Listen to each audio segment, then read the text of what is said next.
러시아의 침공으로 시작된 우크라이나 전쟁 벌써 1000일이 넘었습니다. 최근엔 미국이 우크라이나에 대해서 공격 무기 사용을 확대했고 러시아도 중거리 미사일로 응수하면서 강대강으로 격화하는 모습까지 보이고 있는데요. 네, 하지만 젤렌스키 우크라이나 대통령이 트럼프 정부의 종전안을 기다린다고 밝히는 등 휴전 가능성도 제기되고 있습니다. 관련 내용 양욱 아산정책연구원 연구위원 모시고 말씀 나눠보도록 하겠습니다. 어서 오십시오. 예, 안녕하세요. 안녕하세요. 네, 최근에 우크라이나 전쟁이 좀 더 격화하고 있는 분위기예요. 어떤 상황으로 이해하면 되겠습니까? 결국은 내년 트럼프 취임 이후, 예. 뭐 트럼프가 얘기했듯이 뭐 취임 24시간 내에 뭐 휴전이나 종전이 될지는 확신할 수 없지만 예. 한 가지 명백한 것은 미국이 더 이상 이 우크라이나 전쟁에 대한 지원을 크게 이제 줄여나갈 가능성이 높다라는 것이죠. 예. 그래서 결국은 우크라이나는 더 이상 전쟁을 수행할 수 있는 그런 힘이 딸릴 수밖에 없는 것이고 예. 결국 이것은 어쨌거나 휴전 협상을 강요받는 그런 상황이 올 것이다. 자, 그렇다면 뭐 휴전이나 정전 협상 이전에 취할 행동은 각국이 예. 취할 행동은 전쟁에서 최대한 많은 영토를 먼저 확보하는 것. 그래서 더 격해지는 거군요. 맞습니다. 우리 예. 그 6.25 때 보면은 그 정전협정을 앞두고 예.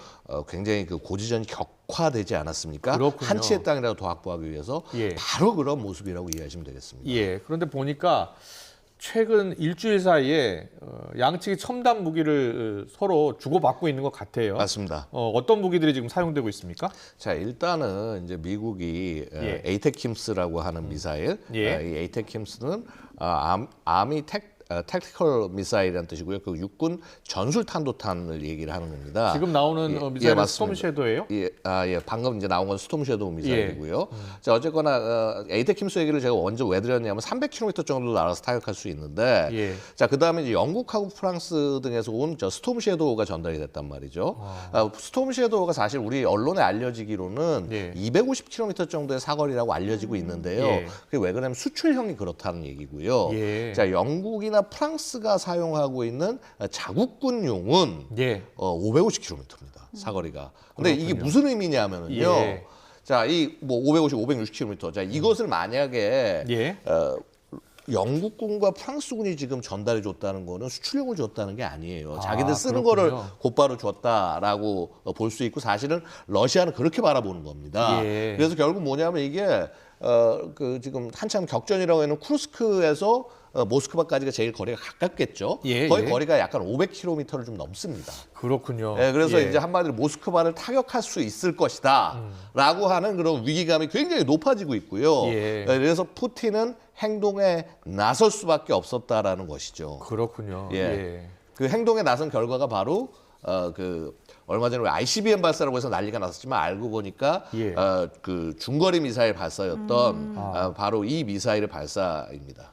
그렇군요. 네, 이 예. 오레시니크 이야기 하시는 것 같은데요. 네. 이에 맞서서 러시아가 발사한 이 오레시니크, 뭐 개암나무라는 뜻이라고 하는데요. 러시아어로 핵 탄두까지도 탑재할 수 있는 극초음속 미사일이라고요. 예, 애초에 핵탄도 탑재하려고 만든 것이고요. 아시다시피 이제 개암나무 그 헤이즐넛이잖아요. 예. 보시면 이제 헤이즐넛 이렇게 조그만 입에다가 여러 개 열매가 여러 개 달리지 않습니까? 다탄두라고 예, 맞습니다. 하는군요. 그래서 예. 다탄두라는 의미가 되는 겁니다. 이게 지금 보니까 러시아 측 발표를 보니까 이 오레시니크 미사일이 6개 정도까지의 다탄두를 장착할 수 있다라고 합니다. 그렇군요. 예. 그다음에 뭐 아시다시피 이제 이게 극초음속 미사일이란 말이죠. 예. 자, 극초음속 미사일이라는 건 뭐냐면은 마하 5 이상을 넘어가는 미사일은 극초음속 미사일이라고 얘기를 하는데 예. 그러니까 단순히 마하 5만 넘는다고 극초음속이라고 얘기를 하는 것이 아니라 이겁니다. 그러니까 보통 우리 일반 탄도 미사일도요. 하강할 때 속도는 마하 4에서 5 정도 돼요. 그러니까 예. 최종 단계에서. 근데 예. 그걸 얘기하는 게 아니라 비행 단계에서 최소 마하 5 이상.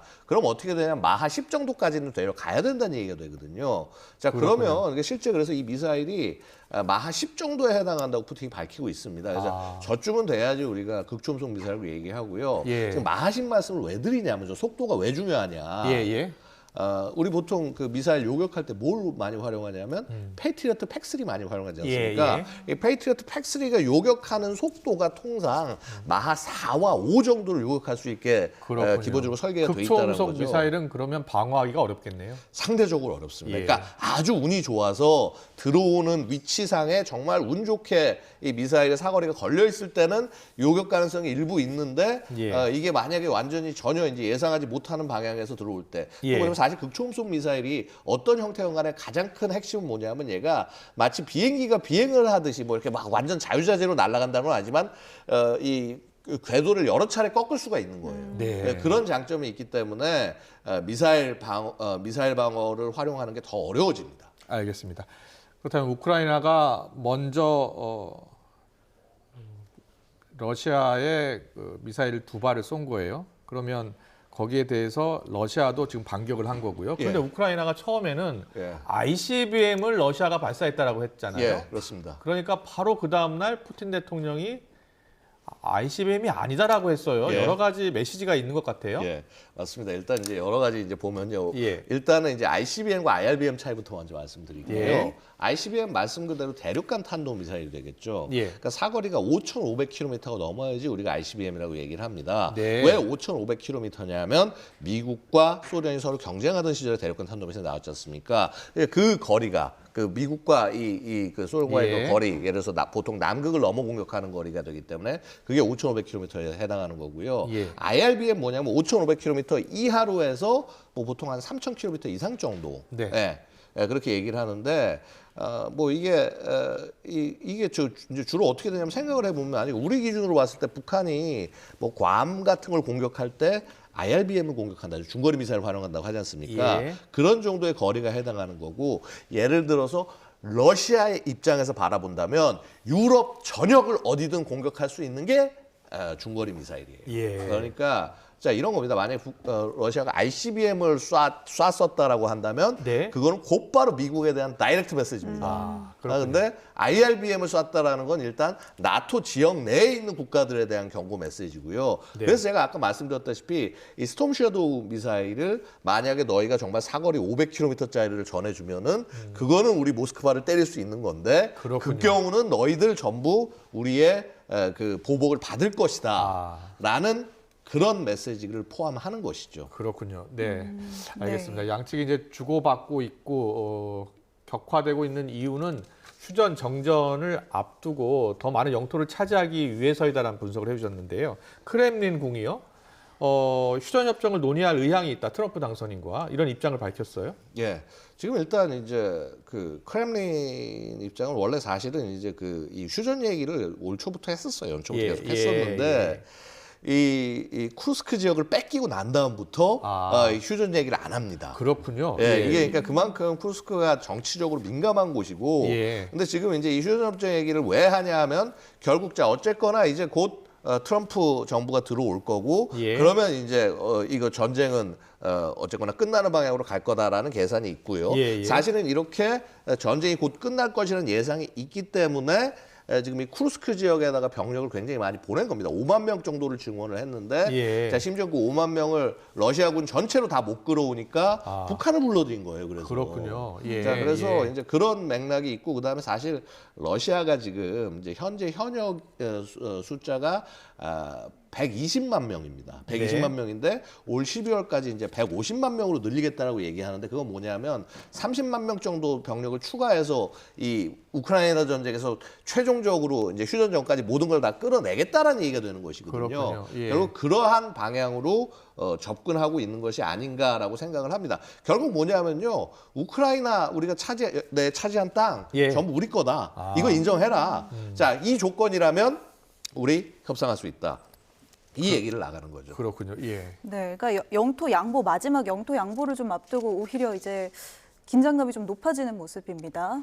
예, 네. 그렇죠. 이제 사실 이제 영토 양보라기보다는 그렇습니다. 이제 그 젤렌스키 입장에서는 네. 무조건 어떻거나 영토를 회복을 해야 되는데 어떤 형식으로든 쿠르스크가 사실 그 카드였던 것이죠. 그래서 쿠르스크 지역을 러시아가 그렇게 자랑하고 있는 러시아 영토를 빼앗아서 우크라이나 땅과 다시 좀 어느 정도 교환하려는 자 이제 그런 목적을 가지고 있는 것이고요. 결국 뭐 러시아 입장에서 어쨌거나 쿠르스크를 탈환하고 난다면은 이 전쟁에서 자신들이 확보한 영토는 전부 자신의 것으로 끝까지 끌고 갈 수 있다. 이제 이런 그 계산이 있는 것이죠. 그렇군요.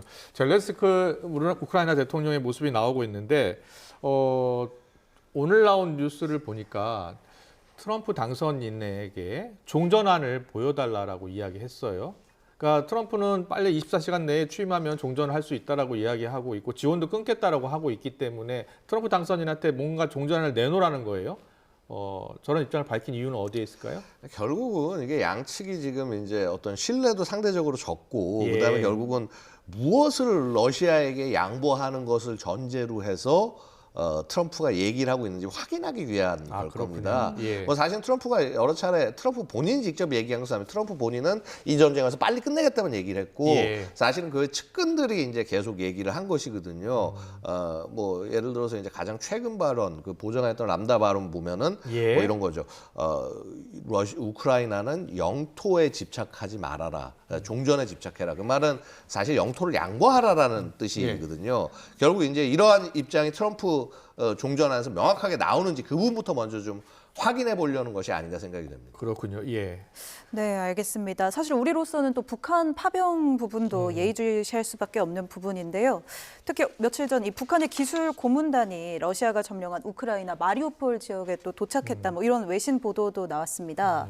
네, 이곳에서까지 이제 북한군이 목격됐다는 것도 많은 의미가 있을 것 같은데요. 사실 이제 마리우폴이 전쟁 초기에 거의 굉장히 핵심적인 목표 중에 하나였어요. 왜냐하면 기존에 그 러시아가 점령하고 있던 크림반도 지역과 그다음에 계속 분쟁 중이던 이 돈바스 지역 연계가 되는 가장 핵심 그 연결고리가 바로 마리우폴 지역입니다. 그러다 보니까 우크라이나군이 그해 이제 거의 5월까지 최후의 항전을 거기서 벌이다가 결국 아주 푸여다니까 거기가 이제 항복하면서 이제 끝나긴 했는데 어쨌거나 지금 이 마리우폴 지역은 확실하게 견고하게 방어가 갖춰진 상태고요. 이 마리우폴 지역을 어떻게 봐야 되냐면 이 돈바스든 아니면은 이 자포리자 헤르손 쪽이든 병력을 거기서 분계해서 갈리는 지점 중에 하나로 봐야 될 겁니다. 그렇군요. 결국 그쪽에 이제 그 북한 뭐 기술자라는 인원들이 와 있다라는 거는 한마디로 그 전선으로 배치되기 위한 북한 무기 체계들, 그다음에 이것들을 뭐 관리하고 혹은 교육하고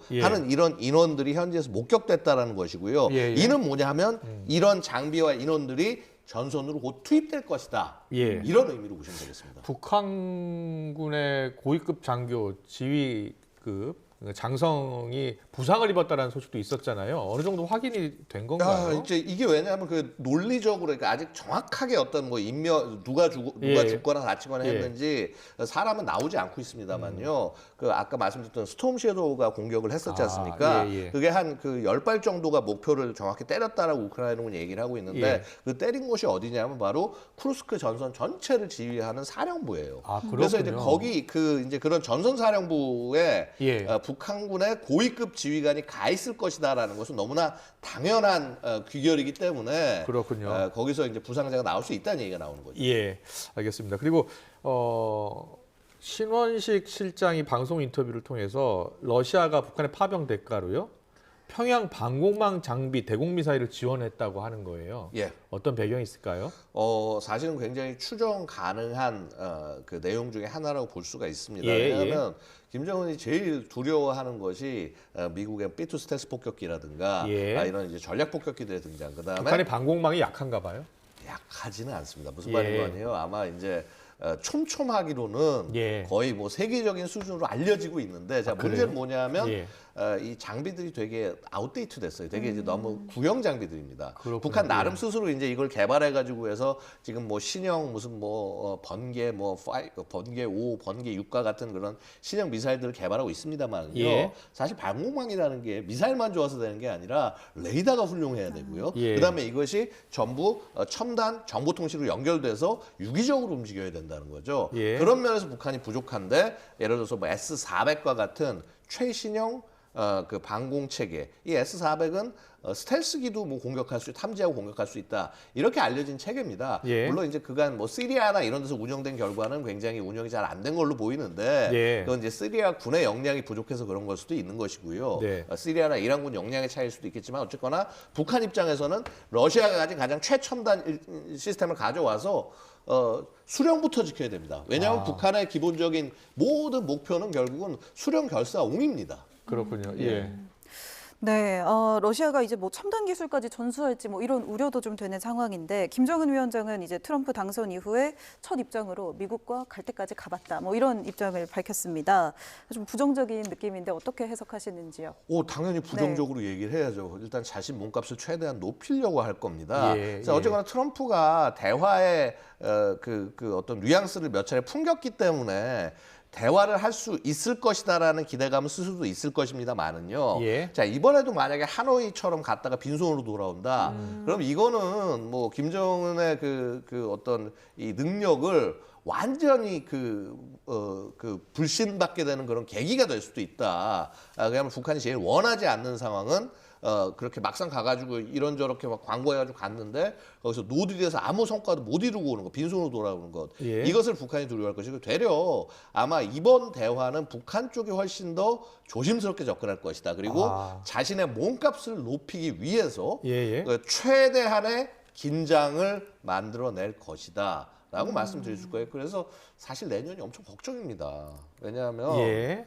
여태까지 뭐 우리 북한이 미사일 발사 많이 해왔다 어쩌다 얘기를 하지만은요, 내년은요 어떻게 되냐면 북한이 그간 이 무기 체계 개발을 해온 국방력 발전 5개년 계획이라는 게 있는데 2021년부터 시작된 게 예. 내년이 마지막 해예요.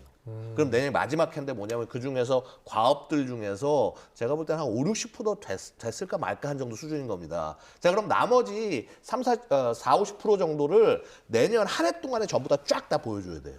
그렇군요. 자, 그러면 예. 이게 긴장 수준이 확 높아질 수밖에 없거든요. 예. 결국 그렇게 해서 긴장을 최대한 높여놓고 난 다음에 몸값을 올린 상태에서 그렇군요. 트럼프와 대화를 통해서 우리는 승리했다, 우리는 얻어냈다. 자, 이런 것을 만들려는 게 북한의 접근 방법일 겁니다. 갈 때까지 가봤다라고 했지만 실제 속내는 미국과 더 협상을 하고 싶고 더 많은 것을 얻으려 하는 것이다. 예. 물론 이제 그 전에 더 중요한 것은요, 러시아와 물론 많은 약속을 받았기 때문에 파병을 한 거고요. 예. 그래서 러시아에서 최대한 더 많은 것을 이렇게 받아내는 것, 지원을 받아내는 것, 뭐 약속받은 것까지 전부 다 받아내는 것, 이게 먼저 북한한테는 우선일 겁니다. 그동안 북한은 중국 측으로부터 지원을 많이 받았는데요. 예. 최근엔 러시아와 더 가까워지는 것 같아요. 그렇습니다. 이제 예. 사실 이제 북한이 중국 지원에 대해서 갖는 입장은요, 죽지 않을 만큼 준다. 그 정도였군요.